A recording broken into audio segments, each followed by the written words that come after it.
Hello students. तो हमने class 9th का टिश्यू चैप्टर स्टार्ट किया था और लास्ट क्लास में ये देख लेते हैं पहले कि हमने लास्ट क्लास में क्या क्या पढ़ाई की थी। तो हमने जो है टिश्यू चैप्टर को स्टार्ट किया, उसमें प्लांट और एनिमल दो टिश्यूज़ थे।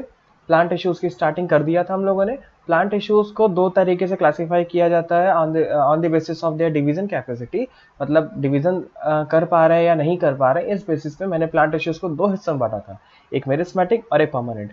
मेरिस्मेटिक के अंदर हम लोग लास्ट क्लास में ये एपिकल पढ़ लिए थे, लेटरल पढ़ लिए थे और इंटर कैलरी, यानी कि हमारा ये एपिकल, लेटरल और इंटर कैलरी तीन मेरिस्टेम खत्म हो चुका था। आज हम लोग को स्टार्ट करना है परमानेंट इश्यूज के बारे में। अभी परमानेंट इश्यूज क्या होते हैं और कितने तरीके के होते हैं। देखो क्या होता है ना, सबसे पहले हम एक चीज बता दें, परमानेंट इश्यूज आपके पास कितने तरीके के हैं, क्लासीफाई कैसे करेंगे। अच्छा, मेरिस्मेटिक टिश्यूज को क्लासिफाई किया गया था on the basis of their position, और मेरिस्मेटिक टिश्यूज जो होते हैं वही डिवीजन करने के बाद परमानेंट बन जाते हैं। तो वो परमानेंट टिश्यूज क्या होते हैं कि जैसे मेरिस्मेटिक टिश्यू है, वो डिवीजन किया, उससे कोई एक सेल आई, अब वो सेल डिफ्रेंसिएशन करेगा, यानी पहले सेल का डिवीजन एंड देन सेल का डिफ्रेंसिएशन। जब सेल का डिफ्रेंसिएशन हो जाता है तो वो किसी ना कोई एक फंक्शन के लिए असाइन हो जाती है, कि या तो वो कंडक्शन करेगा, या तो मैकेनिकल सपोर्ट देगा, या तो वॉट एवर, अलग अलग चीज के अलग अलग फंक्शन के लिए असाइन हो जाती है। अब यही चीज आपका परमानेंट इश्यूज है। तो परमानेंट इश्यूज कितने तरीके के होते हैं, एक बार इसे देख लेते हैं। हमारे पास आता है तीन तरीके का permanent issues on the basis of their structure and function. तो स्ट्रक्चर एंड फंक्शन के बेसिस पे मेरे पास देखो, एक सिंपल परमानेंट, देन हमारे पास आता है प्रोटेक्टिव परमानेंट, और लास्ट हमारे पास आता है कॉम्प्लेक्स परमानेंट। अच्छा, परमानेंट इश्यूज का मतलब ये कि जो डिवीजन नहीं कर सकते।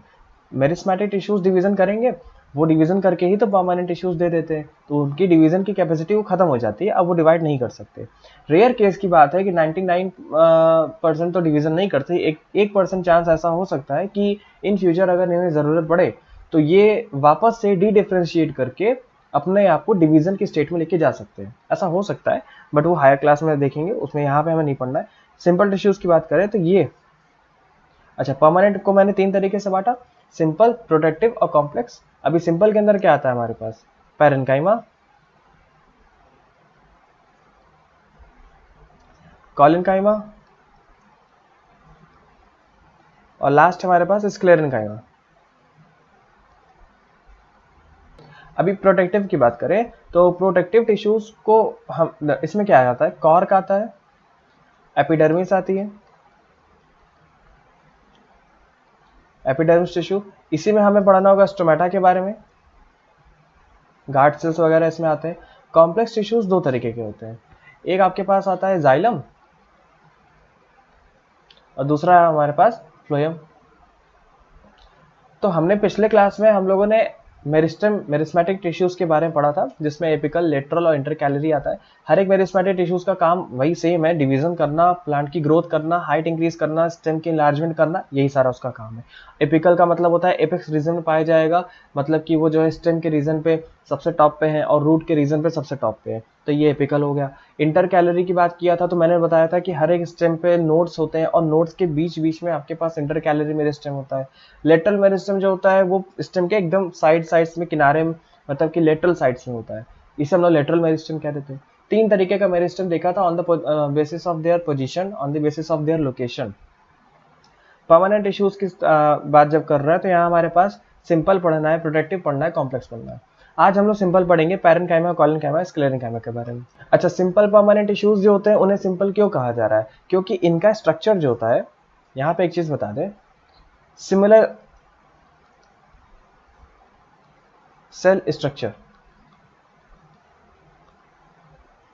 मतलब एक ऐसा टिश्यू होंगे जिनके सेल्स, मतलब जिनके अंदर जितनी भी सेल रहेगी, हर एक सेल का स्ट्रक्चर एकदम सेम रहेगा, तो उनकी एक सेल जैसी आपको दिखाई देती है वैसे सारी सेल भी दिखाई देगी, तो इसका मतलब कि इसको हम लोग सिंपल परमानेंट इश्यूज कह सकते हैं। एक और आता है कॉम्प्लेक्स परमानेंट इश्यूज, जैसे जाइलम और फ्लोएम, उसके अंदर वो ऐसा ग्रुप ऑफ सेल होता है जहां पे आपको हर एक सेल अलग अलग तरीके की मिलेगी, मतलब स्ट्रक्चर में अलग होगा, फंक्शन भले ही सबका सेम हो लेकिन उनका स्ट्रक्चर अलग अलग होता है, तो वो कॉम्प्लेक्स परमानेंट इश्यूज है, हम आगे पढ़ेंगे। अभी हम पढ़ रहे हैं सिंपल परमानेंट टिश्यूज, और इन्हें सिंपल इसलिए बोला जाता है क्योंकि इन टिश्यूज के ग्रुप, जो सेल का जो ग्रुप रहता है, यानी कि टिश्यू, इसके अंदर जितनी भी सेल रहती हैं सभी सेल का स्ट्रक्चर एक जैसा होता है, एक ही जैसा, मतलब एक सेल आपका स्ट्रक्चर जो आप पढ़ोगे वही सारे सेल का स्ट्रक्चर रहता है, सब कुछ एकदम सेम। तो एक सिंपल परमानेंट टिश्यूज की अगर हम बात बता दें, इसमें सबसे मेन फंक्शंस क्या होते हैं ओवरऑल अगर हम देखें सिंपल परमानेंट टिश्यूज में, सबसे मेन फंक्शन यहाँ पे होता है स्टोरेज करने का होता है, स्टोरेज करने का होता है। इसके अलावा ये जो है स्टोरेज के साथ साथ मैकेनिकल सपोर्ट देते हैं, मैकेनिकल सपोर्ट देते हैं तो प्लांट को। इसके अलावा इलास्टिसिटी प्रोवाइड कराते हैं। एक बात हम बता देते हैं यहाँ पर, प्लांट टिश्यूज जो मैक्सिमम प्लांट टिश्यूज होते हैं वो डेड होते हैं। ऑलमोस्ट 75% या 80% तक जितने भी प्लांट टिश्यूज होते हैं वो डेड होते हैं, नॉन लिविंग नहीं लिविंग नहीं होते हैं। उसके पीछे एक रीज़न है, ऐसा है कि जो हमारी ह्यूमन बॉडी होती है या फिर एनिमल की बॉडी होती है, एनिमल बॉडी में उसको सपोर्टिंग स्ट्रक्चर या फिर फ्रेमवर्क उसको देता है स्केलेटन सिस्टम। यानी हमारे बॉडी में स्केलेटल सिस्टम होता है जिसके थ्रू हम अपनी बॉडी को एकदम सीधा स्टैंड कर पाते हैं। प्लांट बॉडी के अंदर कोई भी स्केलेटल सिस्टम नहीं होता है और इसी वजह से उसके अंदर मैक्सिमम जो सेल और टिश्यूज होते हैं वो उसको सपोर्ट देने का काम कर रहे होते हैं। अभी सपोर्ट देना है तो यानी कि आप सेल, एक लिविंग सेल से आप सपोर्ट नहीं दिला सकते, आपको वो सेल को मारना पड़ेगा। इसलिए मैक्सिमम जगह पर आप प्लांट टिश्यूज में देखोगे कि मैक्सिमम सेल होते हैं डेड। एक समय पे जब वो मेच्योर नहीं रहते, अर्ली स्टेज में वो लिविंग रहेगा, लेकिन समय के साथ वो धीरे धीरे मेच्योर होते हैं और उन सेल्स को मारा जाता है। ये जेनेटिकली प्रोग्राम मैनर के थ्रू होता है, मतलब समय के साथ ये जो सेल्स होते हैं मर जाते हैं। अब इनको मारना जरूरी होता है क्योंकि जैसे ही सेल्स मरते हैं इनकी सेल वॉल थिक रहती है और ये पूरे प्लांट को स्ट्रक्चरली सपोर्ट करते हैं, मतलब मैकेनिकल सपोर्ट देंगे। आप देखते हो प्लांट जो एकदम सीधे खड़े रहता है, पूरा बड़ा सा प्लांट है, ट्री है, एकदम सीधा खड़ा है, उसके पीछे मेन रीजन यही है कि उसके अंदर बहुत सारे टिश्यूज डेड हैं। हर एक टिश्यूज के अंदर जितनी भी सेल रहती हैं उनके पास सेल वॉल होता है और सेल वॉल जब थिक हो जाता है तो वो सीधे उसको खड़े रहने में मदद करता है। तो ये मेन चीज यहाँ पे ध्यान में रखना कि आपके पास प्लांट टिश्यूज में मैक्सिमम टिश्यूज डेड ही होते हैं, बहुत कम है जैसे कि पैरेन्काइमा हो गया, एपिडर्मिस हो गया, स्टोमेटा, गार्ड सेल्स, यही सारी चीजें लिविंग होती हैं। ऑलमोस्ट बाकी सब जहां भी देखोगे कहीं ना कहीं सेल लिविंग है लेकिन बाद में जाके वो डेड ही करता है। तो सबसे पहले हम बात करते हैं पैरेन्काइमा के बारे में। हमें पहले स्ट्रक्चर को पढ़ते हैं, देखते हैं क्या होता है इसका। पैरेन्काइमा जो है ये सेल, बहुत सारी सेल्स एक साथ एग्रीगेट है और हर एक सेल का स्ट्रक्चर एकदम सिमिलर होता है। ये हमारे पास सेल है पैरेन्काइमा की। अभी एक सेल ऐसा राउंडेड दिख रही है, ये राउंडेड सेल्स है, तो यहाँ पे एक दूसरी सेल इसके बगल में है, फिर ये सेल है, बहुत सारी सेल होती है। अब यहाँ पर हर एक सेल के एक सेल का स्ट्रक्चर अगर हम बता दें यहाँ पे क्या होगा, कोई एक सेल, ये पैरेन्काइमा टिश्यूज, इसके अंदर एक सेल, अभी बहुत सारी सेल्स आपस में एग्रीगेटेड है, लगी हुई है। आपको इस सेल के बीच में जगह दिखाई दे रहा है, ये वाली जगह, हर सेल्स के बीच में कुछ ना कुछ जगह होती है। तो किसी दो सेल के बीच की जो जगह रहती है उसे हम लोग कहते हैं इंटरसेल्यूलर स्पेस। यानी पैरेन्काइमा के अंदर आपको इंटरसेल्यूलर स्पेस देखने को मिलेगा। उसके पीछे रीजन ये है कि हर एक सेल राउंडेड होते हैं, राउंड मतलब गोल सेल्स होते हैं। अभी गोल वाली सेल्स एक साथ रखा हुआ है तो बीच में जगह आएगा, तो बीच में जगह हो गया तो इंटरसेल्यूलर स्पेस बोला गया। तो एक बात तो ये, दूसरा तो यानी इंटरसेल्यूलर स्पेस हो गया इसमें। नेक्स्ट हमारे पास हर एक सेल्स राउंडेड होते हैं। इसके अलावा और क्या है, यहाँ पे वैक्यूल दिख रहा है आपको, ये बड़ा सा, ये वैक्यूल, ये चीज, अभी ये वैक्यूल है, यहाँ भी वैक्यूल है, ये वैक्यूल है, यहाँ पे ये वैक्यूल है। तो पैरेन्काइमा के अंदर वैक्यूल पाया जाता है और वो भी बहुत ज्यादा साइज का होता है। एक्चुअली पैरेन्काइमा के अंदर आपको 90% की एरिया कवरेज वाला वैक्यूल मिल सकता है, मतलब पैरेन्काइमा के अंदर आपको वैक्यूल मिलेगा और ये इतना बड़ा हो सकता है सेल के अंदर कि पूरे सेल के एरिया का 90% एरिया कवरेज ये ले सकता है वैक्यूल, 90 से आगे 98 तक ले सकता है। तो वैक्यूल काफी बड़ा होता है इसमें।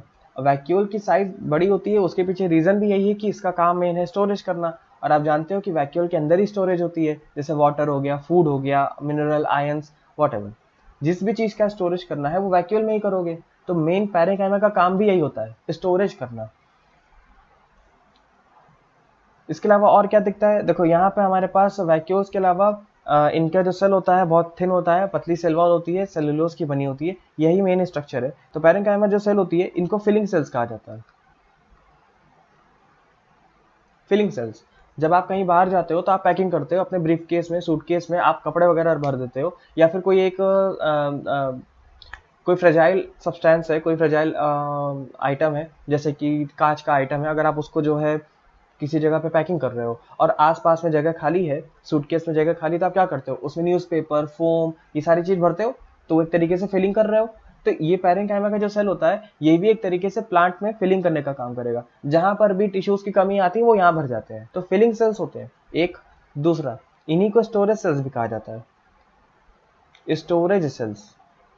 अभी स्टोरेज क्यों कहा जाता है, ये फिगर से देख के समझ में आ रहा है कि हर एक फिगर आपको हर एक सेल में बड़े लार्ज साइज का वैक्यूल दिख रहा है। तो जितना ज्यादा वैक्यूल, जितना ज्यादा साइज का होगा उसमें उतना ज्यादा स्टोरेज होगा। स्ट्रक्चर की बात करते हैं, इनका मेन स्ट्रक्चर क्या क्या हमें दिखने को मिला। पहली बात तो ये कि इनकी सेल्स होती है राउंडेड, तो राउंडेड सेल्स, इनकी सेल्स कैसे होगी, राउंडेड सेल्स। अच्छा, हर एक सेल ऑलमोस्ट इसमें ना पैरेंकाइमा के जो सेल होते हैं कहीं कहीं आपको आइसोडायमेट्रिक मिलेगा। मतलब ये है, सीधा सा यहाँ पे फिगर बना के दिखाते हैं, ये रहा एक पैरेंकाइमा, इसके बगल में दूसरा पैरेंकाइमा का सेल है, फिर तीसरा है, फिर चार, ऐसा हमारे पास पैरेंकाइमा के सेल ढेर सारी लगी हुई है। अगर आप ध्यान से देखो तो यहाँ पर इसका जो डायमीटर होगा वही सेम डायमीटर इसका भी होगा, वही सेम इसका भी होगा, वही सेम इसका भी होगा। तो आइसो का मतलब सेम, डायमेट्रिक मतलब डायमीटर। तो पैरेंकाइमा की जो सेल होती है उसकी हर एक सेल की साइज अगर सेम होगी तो सीधी सी बात है ना कि डायमीटर भी सेम होगा। तो हम यहाँ पर इसीलिए इसको कहते हैं आइसो डायमेट्रिक सेल्स। अब समझ में आ गया, बहुत सारी सेल्स एक साथ लगी हुई हैं, उनका सबका डायमीटर सेम है तो आइसो डायमेट्रिक बोल दिया गया। गोल गोल सेल है, राउंडेड सेल बोल दिया गया। नेक्स्ट, और क्या इसमें पॉइंट निकलता है, इनकी सेल वॉल के बारे में। इनकी जो सेल वॉल होती है, सेल वॉल थिन होती है एक, और दूसरी बात यह कि सेल वॉल किस चीज की बनी है, इनकी सेल वॉल बनी होती है सेल्यूलोज की। तो पैरेंकाइमा की जो सेल होती है उसकी सेल वॉल बनी होती है सेल्यूलोज की। एक बात और क्या यहाँ पे आता है, इंटरसेल्यूलर स्पेस होता है इसमें। तो बहुत सारी सेल्स एक साथ अगर एग्रीगेट है, जैसे यहाँ पर ये दिख रहा है, यहाँ पे पैरेंकाइमा के मैंने यहाँ पे दूसरी लेयर बना दी, तो अगर आप ध्यान से देखोगे तो इन सेल्स के बीच में ये वाली जगह, यहाँ पर जैसे बहुत सारे गोल गोल बॉल एक साथ रख दो तो उस बॉल के बीच में जो जगह होती है उसे हम लोग कह देंगे इंटरसेल्युलर स्पेस। आप सारे बॉल को समझ लो वो पैरेंकाइमा की सेल है और उस बॉल के बीच में जो जगह आएगी उसको कहते हैं इंटरसेल्युलर स्पेस। आप उसको भर नहीं सकते, वो खाली होता है। वहां पर या तो हवा होगा या तो वहां पर सेल का ही सब्सटेंस सिक्रीट आउट रहेगा, जैसे सेल का जो भी लिक्विड सब्सटेंस होता है, वेस्ट होता है, वो सब सिक्रीटेड रहता है। तो यहाँ पे क्या होता है, सेल के बीच में इंटरसेल्युलर स्पेस होता है, inter cellular space between them. Vacuoles भी दिख रहा है ना, vacuoles are present and can cover up to 90 से लेकर 98% एरिया ऑफ सेल। एरिया कहना सही नहीं रहेगा, इसे वॉल्यूम कह देते हैं, volume of cell. Vacuoles are present and can cover up to 90 to 98% volume of the cell. आपके एक सेल के अंदर जो भी 100% जो वॉल्यूम है, उस 100% वॉल्यूम में से लगभग 90 से 98% की वॉल्यूम का पूरा कवरेज वैक्यूल करता है। तो पैरेंकाइमा में बहुत ही लार्ज साइज का, बड़े साइज का वैक्यूल होता है। नेक्स्ट आगे देखते हैं nature and origin of the parenchyma. तो नेचर की अगर मैं बात बता दूं तो पैरेंकाइमा एक लिविंग सेल होता है, लिविंग सेल। पैरेंकाइमा की हर एक सेल लिविंग, यानी ये टिश्यू भी लिविंग हो गया। अभी जैसे बताया था ना कि प्लांट्स में मैक्सिमम टिश्यूज डेड होते हैं, लेकिन पैरेंकाइमा डेड नहीं रहता है, ये जिंदा रहता है, ऑल द टाइम भी जिंदा रहता है। बनेगा तो भी जिंदा रहेगा, मेच्योर होने के बाद भी जिंदा रहेगा। जो बाकी सारे सेल्स होते हैं जैसे कॉलिनकाइमा, स्क्लेरेंकाइमा, ये सारे आगे जाके मर जाते हैं, लेकिन ऐसे पैरेंकाइमा ऐसा कुछ नहीं है। ओरिजिन की बात करें, ओरिजिन ऑफ पैरेंकाइमा, ये कहाँ पाया जाता है, तो आपको पैरेंकाइमा मिलता है, पैरेंकाइमा आपको मिलता है कॉर्टेक्स में, stem cortex, root cortex. Cortex क्या होता है, कॉर्टेक्स यहाँ पे बता देते हैं। जैसे सपोज कि कोई एक स्टेम है, ये आपके पास स्टेम है, अभी इस स्टेम को मैंने ऐसे सेक्शन कट किया, इसका जैसे ही सेक्शन कट करूंगा तो इसके जो गोल वाले सरफेस है, अगर इसको मैं सामने से देखूं तो मुझे क्या दिखाई देगा, माइक्रोस्कोप में ये स्टेम का एक कट सेक्शन है। इस कट सेक्शन के अंदर आउटर मोस्ट में ये लेयर होती है एपिडर्मिस की। एपिडर्मिस के अंदर अगर हम जाएंगे बीच में एकदम सेंटर पे, यहाँ पे हमको पिथ देखने को मिल सकता है। ये चीज सेंटर वाला रीजन ये पिथ होता है। पिथ के सराउंडिंग में मुझे यहाँ पे देखने को मिलेगा वैस्कुलर बंडल। वैस्कुलर बंडल वो एरिया होता है, एक ऐसा बंडल होता है जिसके अंदर जाइलम और फ्लोएम के टिश्यूज पाए जाते हैं। मतलब जाइलम और फ्लोएम को मिला के एक साथ वैस्कुलर बंडल कहते हैं, और वो आपको स्टेम के थोड़ा सा एकदम ये सेंटर वाले रीजन पे देखने को मिलता है। इसके अलावा फिर वैस्कुलर बंडल को सराउंड करता है पेरीसाइकिल। पेरीसाइकिल के फिर सराउंडिंग में यहाँ पे आपको देखने को मिलेगा एंडोडर्मिस। अभी एंडोडर्मिस और एपिडर्मिस, जैसे ये ऊपर वाली क्या है, एपिडर्मिस है, और ये नीचे क्या है, एंडोडर्मिस है। तो इन दोनों के बीच की जो जगह है, ये स्टेम का जो बीच वाली जगह है, इस पूरी जगह को हम लोग कहते हैं कॉर्टेक्स। और इस कॉर्टेक्स में ही आपको पैरेन्काइमा, कॉलेनकाइमा, स्क्लेरेन्काइमा तीनों तरीके के टिश्यूज देखने को मिल सकते हैं। यानी मेन अब जब हम आगे पढ़ेंगे पैरेन, कॉलेन और स्क्लेरेन, उसमें आप ये जानोगे कि उसका ओरिजिन कहीं ना कहीं स्टेम और रूट कॉर्टेक्स में होगा। तो इसी एरिया में पैरेन्काइमा भी है, कॉलेनकाइमा भी है और स्क्लेरेन्काइमा भी है। तो स्टेम कॉर्टेक्स, रूट कॉर्टेक्स यहाँ पे पाया जाता है, और ये आपको पैरेन्काइमा मिलता है फ्रूट्स में। जितने भी फ्रूट्स, पल्पी फ्रूट आप खा रहे हो, जैसे मैंगो खा रहे हो या कोई भी फ्रूट खा रहे हो, एप्पल खा रहे हो, गुआवा खा रहे हो, तो जो फ्रूट का जो आप पल्पी एरिया खा रहे हो वो दरअसल आप पैरेन्काइमा खा रहे हो, तो फ्रूट्स में होता है। फ्लावर के जो पेटल्स होते हैं, पंखुड़ी जिसको कहते हैं, ठीक है ना, फ्लावर्स में, उसमें होता है पैरेन्काइमा। लीफ की जो मीजोफिल सेल होती है, मीजोफिल, देखो फिल का मतलब होता है लीफ और मीजो मतलब होता है मिडिल। फिल का मतलब लीफ और मीजो मतलब मिडिल। पत्ती के बीच में सेल्स पाए जाते हैं। वो सेल का हम बाद में इसका स्ट्रक्चर बनाकर और दिखाएंगे भी, फिगर भी लगा के दिखाएंगे। ये आपकी लीफ का सेक्शन होता है, इस तरीके से लीफ है। नीचे भी आपके पास लीफ में अपर एपिडर्मिस, लोअर एपिडर्मिस की सेल्स होती हैं। अब बीच में यहाँ पे सेल्स पाए जाते हैं, पैलिसाइड और स्पॉन्जी सेल्स, पैलिसाइड और स्पॉन्जी टिश्यूज। इस तरीके का ये जो सेंटर रीजन पे आपके पास ये जो दिख रहा है पूरा टिश्यूज, ये पूरी तरीके से पैरेन्काइमा है। इसके अलावा ऊपर की तरफ जो एपिडर्मिस दिख रहा है, नीचे भी लोअर एपिडर्मिस दिखता है, ये पैरेन्काइमा है। तो एपिडर्मिस अपने आप में पैरेन्काइमा ही है। लीफ में आपको पूरा पैरेन्काइमा देखने को मिलता है। Leaf parenchyma, fruits parenchyma, flower parenchyma, stem के कॉर्टेक्स में पैरेन्काइमा है, रूट के कॉर्टेक्स में पैरेन्काइमा है। ऑलमोस्ट जितने भी फ्लावर, जो प्लांट्स का जितना भी थोड़ा सा सॉफ्ट एरिया होता है, जितने भी सॉफ्ट एरियाज हैं, आपको वहां पे पैरेन्काइमा देखने को मिलेगा। इसके अलावा दो पॉइंट आता है हमारे पास एरेन्काइमा के बारे में और क्लोरेन्काइमा के बारे में। अच्छा, एरेन्काइमा क्या होता है ये बता देते हैं। ऐसा है, पैरेन्काइमा तो सेल समझ गए, गोल सेल होती है, इसके अंदर वैक्यूल होगा बड़े साइज का, और इसमें लार्ज साइज वैक्यूल के साथ इसमें जो स्टोरेज होती है। अभी इसका फंक्शन नोट करा देते हैं।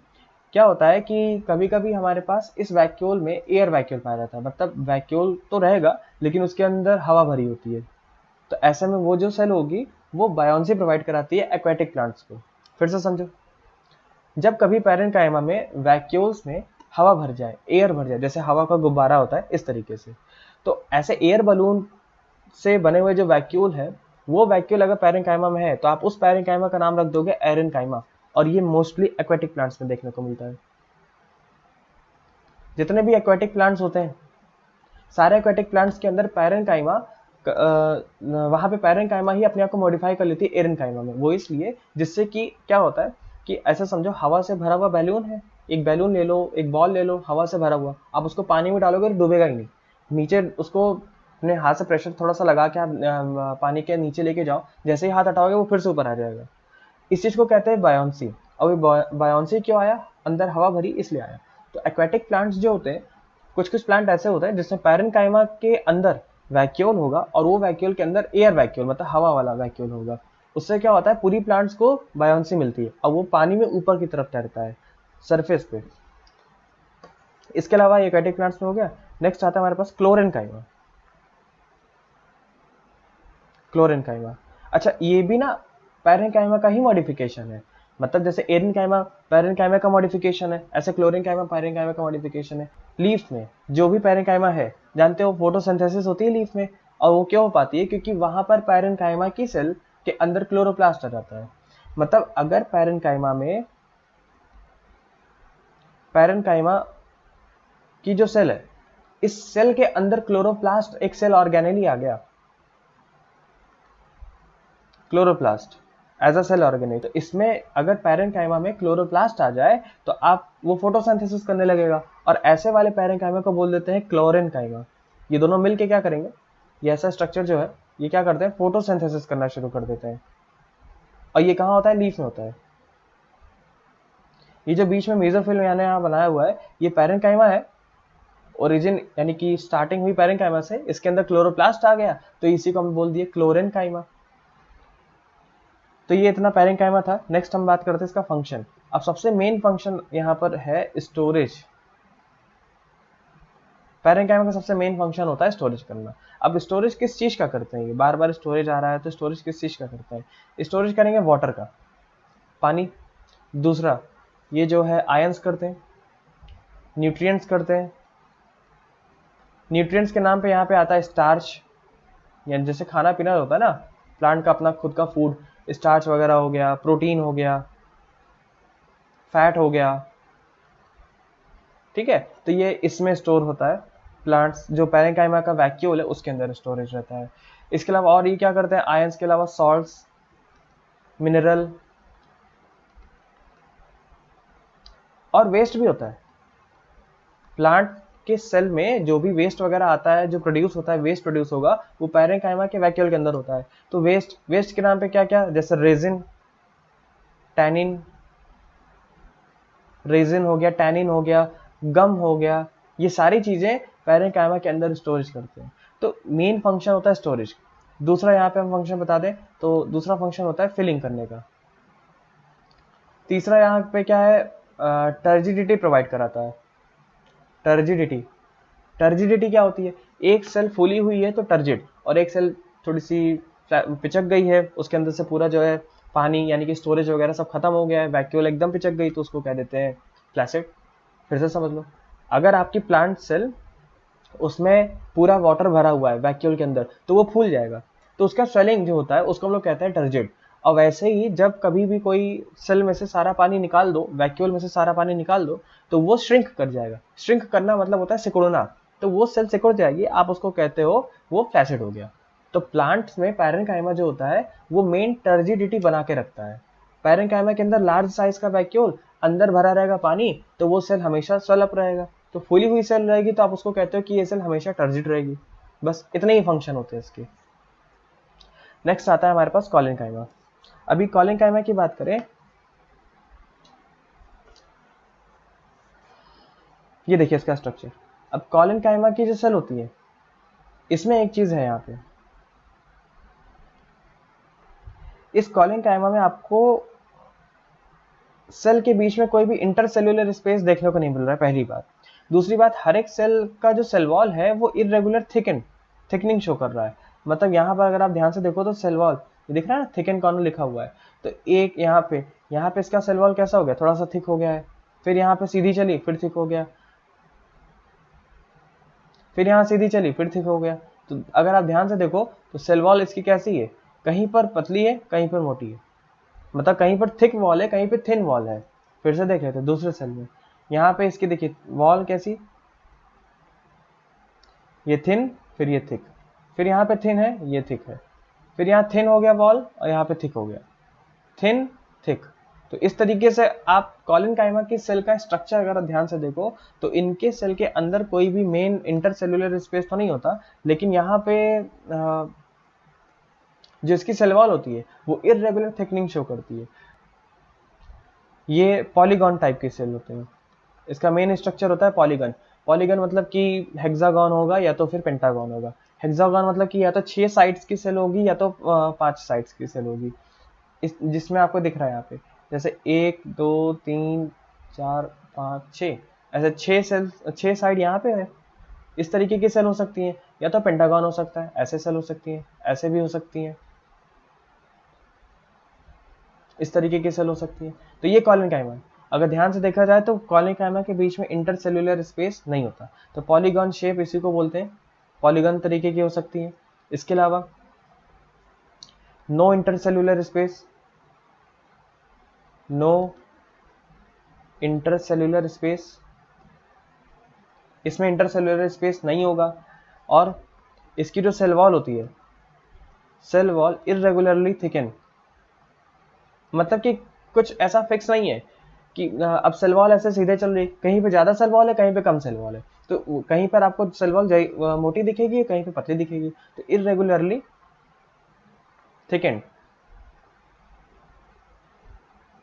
अब ये ऐसा होता क्यों है कि कहीं पे सेल वॉल ज़्यादा मोटी है, कहीं पे सेल वॉल पतली है? ऐसा इसलिए होता है क्योंकि जहां पर मोटी दीवार है वहां पर सेल वॉल के अंदर एक सब्सटेंस पेक्टिन वो एड ऑन हो चुका है। सेल वॉल वैसे जैसे पैरेंकाइमा में किस चीज की बनी हुई थी? सेल्यूलोज की बनी हुई थी। यहाँ पे सेल वॉल जो है सेल्यूलोज के साथ, यहाँ पे सेल्यूलोज के साथ मिल जाता है पेक्टिन।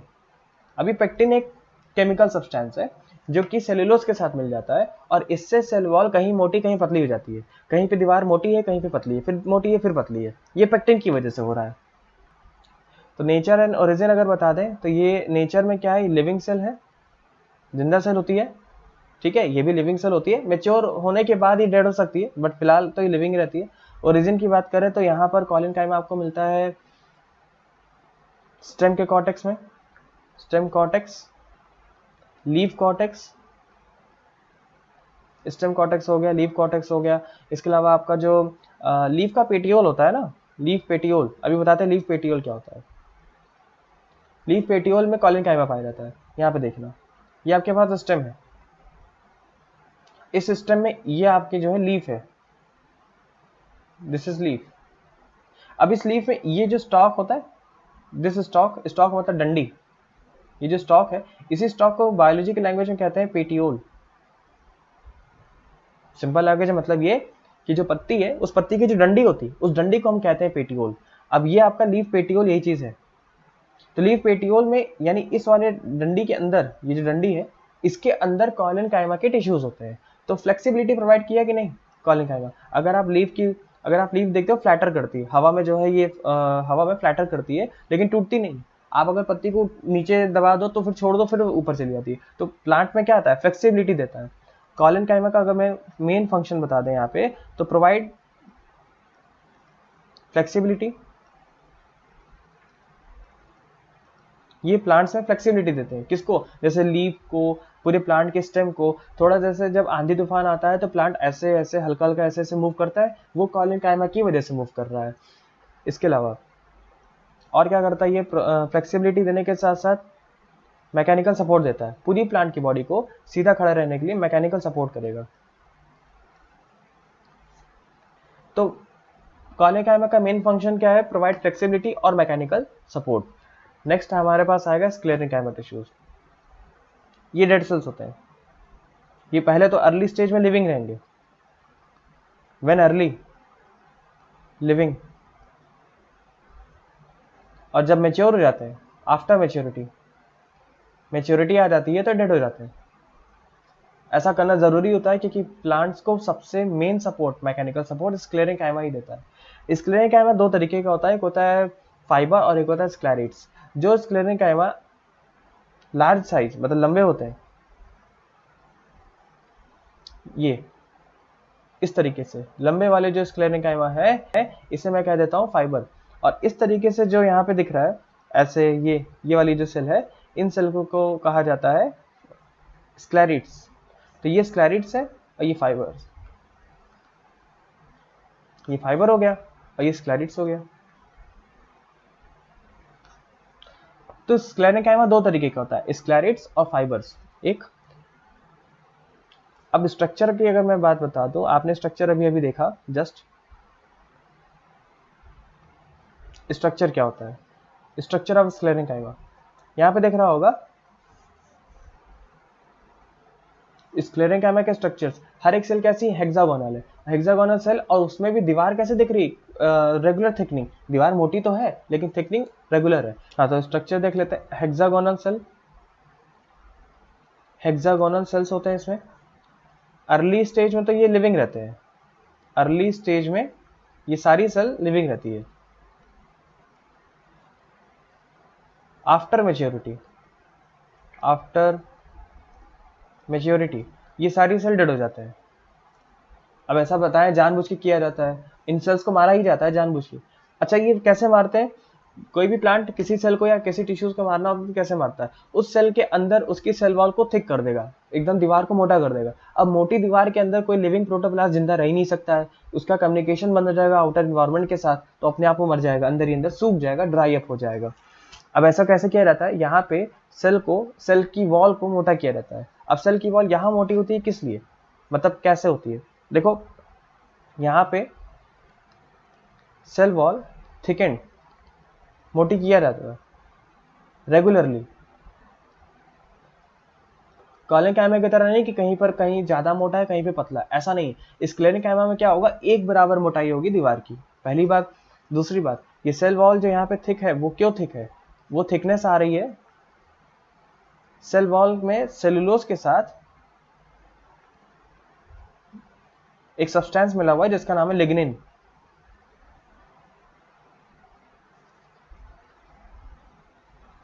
लिग्निन, तो सेल्यूलोज और लिग्निन ये मिल गया, स्क्लेरेंकाइमा की सेल बन जाती है। सेल्यूलोज में पेक्टिन मिल जाए तो कॉलेंकाइमा बन जाता है, और नॉर्मल खाली बस सेल्यूलोज है तो आपका पैरेंकाइमा होता है।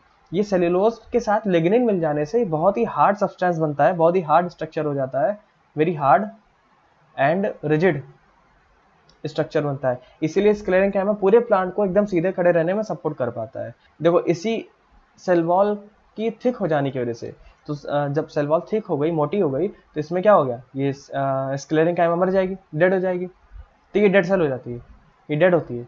ओरिजिन की बात करें तो ये स्टेम कॉर्टेक्स में होता है, स्टेम के मेन कॉर्टेक्स में होगा, और ये पूरे प्लांट को जो है एकदम मैकेनिकल सपोर्ट देता है, सीधा खड़ा रहने में मदद करता है। इसका मेन एक ही काम है और कुछ भी नहीं है, मैकेनिकल सपोर्ट देना। तो स्क्लेरेंकाइमा का मेन काम क्या है, मैकेनिकल सपोर्ट देना, पूरे प्लांट को पूरे ट्री को एकदम सीधा खड़ा रहने में मदद करता है। जिस प्लांट में स्क्लेरेंकाइमा नहीं होता वो प्लांट सीधा खड़ा नहीं रह पाता, जैसे मनी प्लांट। मनी प्लांट इसका एग्जांपल आप देखे होंगे। मनी प्लांट का हम लोग जो पेड़ लगाते हैं तो उसको हम लोग को खुद को सपोर्ट देना पड़ता है, रस्सी से बांधते हैं, टिकाते हैं उसको दीवार वगैरह पे, क्योंकि उसमें स्क्लेरेंकाइमा है ही नहीं।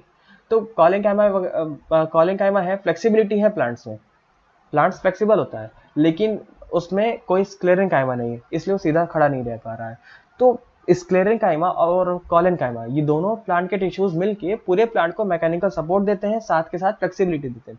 फ्लेक्सिबिलिटी देना प्लांट्स के लिए जरूरी होता है। अगर प्लांट एकदम सीधे स्ट्रिक्ट हो जाएगा तो आंधी तूफान जब भी आएगा तो वो प्लांट टूट जाएगा, गिर जाएगा। इसलिए क्या होता है कि अगर प्लांट्स में कॉलिंकाइमा थोड़ा बहुत फ्लेक्सिबिलिटी प्रोवाइड करेगा और स्क्लेरेंकाइमा जो है वो एकदम सीधा मेंटेन खड़ा रहेगा, ये दोनों चीज की वजह से जो भी प्लांट है वो एकदम सीधा मेंटेन खड़ा रहता है, ना टूटता है। अब जैसे आंधी तूफान आया तो फ्लेक्सिबिलिटी की वजह से थोड़ा बहुत वेव कर गया, बच गया, तो उसको थोड़ा बहुत फ्लेक्सिबल भी होना है और थोड़ा सा उसे जो है अपने आप को सीधा एकदम मेंटेन करके रखना भी है। कॉलेनकाइमा स्क्लेरेंकाइमा मिलकर ये दोनों काम अच्छे से कर देते हैं और इस तरीके से प्लांट एकदम सीधा खड़ा रहता है। मैकेनिकल सपोर्ट इस चीज को बोलते हैं। तो यहाँ तक हमने जो है एक चीज स्क्लेरेंकाइमा में भी एक पॉइंट यहाँ पे बचा हुआ है, अगर आप फिगर यहाँ पे ध्यान से देखो। देखो स्क्लेरेंकाइमा की सेल तो थिक होती है, सेल वॉल मोटी है, दीवार मोटी है। अब सेल तो अंदर से मर गई, लेकिन कोई सब्सटेंस को अगर एक जगह एक सेल से क्रॉस करके दूसरे सेल में पहुंचाना है तो आप कैसे पहुंचाओगे, बात को समझना। बहुत सारी जैसे जेल लगी हुई है, एक जेल बगल में दूसरा जेल, उसके बगल में तीसरा जेल, बहुत सारे जेल है। अब हर एक जेल की दीवार बहुत मोटी पत्थर की दीवार है चारों तरफ से। अगर एक अंदर सब्सटेंस को, मतलब एक जेल के अंदर कोई सब्सटेंस है उसे दूसरे तक भेजना है तो आप कैसे भेजोगे, जेल में होना चाहिए, उस दीवार में होना चाहिए छोटा सा कोई छेद, तभी ना भेज पाओगे। यहाँ पे दिखाते हैं, ये देखो। तो यहाँ पर अगर सपोज यहाँ इस सेल पे कोई सामान है और वो सामान को दूसरे वाले सेल में पहुंचाना है तो बीच में यहाँ जो छेद है उसी से पहुंचाएंगे। हर एक स्क्लेरेंकाइमा के सेल के बीच बीच में होता है छेद, बायोलॉजी में छेद को बोलते हैं पिट। ये देखो यहाँ पे ये छेद है, यहाँ पे ये छेद है, इधर छेद है, तो हर सेल आपस में एक दूसरे से कम्युनिकेट कर सकते हैं। अब वो कम्युनिकेशन जो होगा किसी दूसरी सेल का, मतलब क्या हो रहा है कि स्क्लेरेंकाइमा के पीछे कोई एक लिविंग सेल है और लिविंग सेल को अगर अपना कोई सब्सटेंस आगे पहुंचाना है और बीच में स्क्लेरेंकाइमा आ रहा है तो स्क्लेरेंकाइमा को क्रॉस करना पड़ेगा ना। स्क्लेरेंकाइमा को क्रॉस करने के लिए उसमें होना चाहिए होल। अब वो होल यानी कि छेद को हम लोग कह देते हैं पिट। तो इनकी दीवार में थोड़ा थोड़ा छेद रहता है। आप हर एक सेल को ध्यान से देखो तो यहाँ पे आपको दिख रहा है, यहाँ दिख रहा है, यहाँ दिख रहा है, इसी छेद को हम क्या कहते हैं, पिट कहते हैं। ये दिखाओ, सिंपल पिट पेयर लिखा हुआ है ना। तो स्क्लेरेंकाइमा के स्ट्रक्चर में एक बात याद रखना, यहाँ पर होगा छेद और इस छेद को कहते हैं पिट्स, और ये पिट्स होना जरूरी है जिससे कि कोई भी कम्युनिकेशन ना रुके। प्लांट्स के अंदर की जो लिविंग सेल है और बाहर वाली जो सेल है, इन दोनों के बीच में अगर कम्युनिकेशन रखना है, सामान का एक्सचेंज करना है, कोई सामान अंदर से बाहर या बाहर से अंदर लेके आना है, तो छेद रहेगा तो उससे कोई भी सामान अंदर बाहर आ सकता है। इस छेद को हम लोग बोलते हैं पिट। तो स्क्लेरेंकाइमा में इतना ही स्ट्रक्चर था। एक बार देख लेते हैं हम लोग आज हमने जितना भी पढ़ा है। तो स्टार्टिंग हमने किया था आज पैरेंकाइमा से, सिंपल परमानेंट टिश्यूज हम लोग पढ़ के खत्म किए, और इसमें हम लोग जो है पैरेंकाइमा से स्टार्ट किए थे। सबसे पहले आपके पास आया पैरेंकाइमा स्ट्रक्चर क्या होता है, ये फिलिंग सेल्स होते हैं, स्टोरेज सेल्स। फिलिंग होगा, स्टोरेज करेगा। इसका स्ट्रक्चर जो होता है राउंडेड सेल्स होते हैं, गोल सेल्स होते हैं। इसमें लार्ज साइज, बड़े साइज का वैक्यूल होता है जिसके अंदर भरा होता है बहुत सारा पानी, बहुत सारा जो है न्यूट्रिएंट्स, ये सारी चीज़ होती है, स्टोरेज करता है। इसके अलावा हमने ये देखा कि इसमें इसका जो नेचर होता है लिविंग सेल होता है। पैरेंकाइमा पाया जाता है प्लांट के जितने भी सॉफ्ट टिश्यूज हैं, जैसे लीफ, स्टेम, रूट, कॉर्टेक्स, इन सब जगह पे पाया जाता है। और अगर ये जो है एक्वेटिक प्लांट्स में एयर वैक्यूल होता है पैरेंकाइमा के अंदर, तो एरेंकाइमा बोल देते हैं। और वहीं अगर हमारे पास जो टेरेस्ट्रियल प्लांट, जैसे जो फोटोसिंथेसिस करने वाली जो लीफ होती है, जो लीफ में फोटोसिंथेसिस करेगा, वो जो सेल होती है उस सेल के अंदर क्लोरोप्लास्ट होता है। ऐसे वाले पैरेंकाइमा को बोल देते हैं हम लोग क्लोरेनकाइमा। फंक्शन बता दें अगर यहाँ पे, तो इसका मेन वही है, स्टोरेज करना, आयंस, वाटर, मिनरल, सॉल्ट्स, इन सब चीज का स्टोरेज करता है, वेस्ट भी स्टोरेज करता है। कॉलिंकाइमा देखा, कॉलिंकाइमा हमारे पास जो है पॉलीगॉन शेप की सेल्स होते हैं, इसमें इंटरसेल्युलर स्पेस नहीं होता है। इसकी सेल वॉल इरेगुलर थिक होती है क्योंकि कहीं पर सेलुलोज और कहीं पर सेलुलोज के साथ साथ पेक्टिन मिला होता है। इसका नेचर जो है लिविंग सेल होता है, स्टेम कॉर्टेक्स, लीफ कॉर्टेक्स और लीफ के पेटियोल में पाया जाता है। फंक्शन इसका क्या है कि ये प्लांट्स को फ्लेक्सिबिलिटी प्रोवाइड कराता है, मैकेनिकल सपोर्ट प्रोवाइड कराता है। इसके अलावा स्क्लेरेंकाइमा हमने देखा था, स्क्लेरेंकाइमा दो तरीके का है, लंबे वाली स्क्लेरेंकाइमा यानी कि धागे की तरह है तो फाइबर। इसके अलावा फिर हमारे पास ट्रांसफर सेक्शन में दिख रहा है जो स्क्लेरेंकाइमा, उसको हम लोग कहते हैं स्क्लैरिड्स। दो तरीके के स्क्लेरेंकाइमा होते हैं और दोनों का फंक्शन सेम ही है, स्ट्रक्चर भले अलग अलग हो, फंक्शन सेम है। इसका जो है शेप कैसा होता है, पॉलीगॉन टाइप का होता है, हेक्सागॉन, हेप्टागॉन या फिर पेंटागॉन तरीके की सेल होती है। अर्ली स्टेज में लिविंग होता है, बाद में मर जाता है, इंटरसेल्युलर स्पेस नहीं होती है, कोई भी लिविंग प्रोटोप्लाज्म आपको इसके अंदर नहीं देखने को मिलेगा। सेल वॉल जो ये मरती है क्योंकि सेल वॉल बहुत ज़्यादा थिक हो जाता है। सेल वॉल में सेलुलोज के साथ लिग्निन का डिपोजिशन होता है, इस बात का ध्यान रखना। और लास्ट हमारे पास आता है nature and origin of sclerenchyma, यानी कि डेड सेल्स होते हैं, स्टेम कॉर्टेक्स में पाया जाता है और इसका मेन फंक्शन मैकेनिकल सपोर्ट देना होता है। इतना ही चीज़ हमने आज देखा है पैरेंकाइमा, कॉलिंकाइमा, स्क्लेरेंकाइमा के बारे में। तो वीडियो समझ में आ गया, लेक्चर समझ में आ गया तो आप चैनल को सब्सक्राइब और वीडियो को लाइक कर दीजिएगा। अपने क्लासमेट्स, अपने फ्रेंड्स के साथ वीडियो को शेयर कर दीजिएगा। कोई डाउट हो तो कमेंट में जरूर पूछ लेना। तो नेक्स्ट वीडियो में हम लोग पढ़ेंगे प्रोटोटाइप परमानेंट के बारे में, जिसमें कॉर, कैपिटल में ये सारी चीज़ देखना है। और तब तक के लिए कीप स्माइलिंग, कीप लर्निंग।